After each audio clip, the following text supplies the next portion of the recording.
আমার অনেক আদরের মাইয়া এই ভাঙা বাড়িতে থাকে। আবার তুমি তুই ছাগল পালন করতে পারোস? শিখা ফেলাইছি।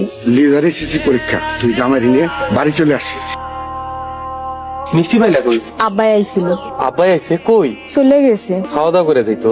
থাকতে কইছিলাম, হ্যাঁ চলে গেছে। আর শুক্রবার দিন দাওয়াত দিয়ে গেছি, আমো করে যাইতে কইছে। তোমার তো ভালো কোনো কাপড় নাই। যা আছে হিডেই ফিরে যাম। লিজা, এই নাও, এই কলমটা দিয়ে পরীক্ষা দিও। ঠিক আছে দুলাভাই। কলম এন হাসির কি হইল? আমার জামাই যা পারছে হেডেই দিছে।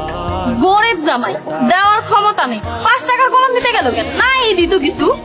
আমরা এই বাড়িতে আসার পর থেকে তোমরা অপমান করে যাইতেছো। কি পাইছো তোমরা? গরিব জামাই বিয়া করছিস, আবার বড় গলার কথা বলছ কেন? এই বাড়িতে আর থাকবো না। চলো, যেই দিন বড় লোক হইতে পারবো সেই দিন এই বাড়িতে আমো। নাজমা, আমাকে মনে হয় এমনি চলে আসাটা ঠিক হয় নাই। 100 বার ঠিক হইছে। ওরা তোমার কি পায়া লইছে? খালি ওরা কেন, গরিবের সব জায়গাতে অপমান নিতে হয়।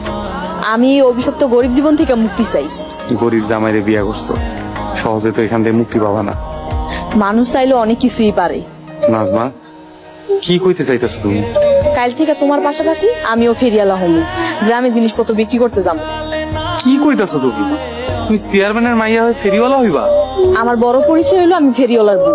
তুমি যা করো আমিও তাই করবো। তুমি ফেরিওয়ালা হইলে মানুষে কি করবো? যে যাই বলু, আমাকে বড় লোক হইতে, অনেক বড় লোক হইতে। ঠিক আছে, তুমি যা সব তাই হইবে।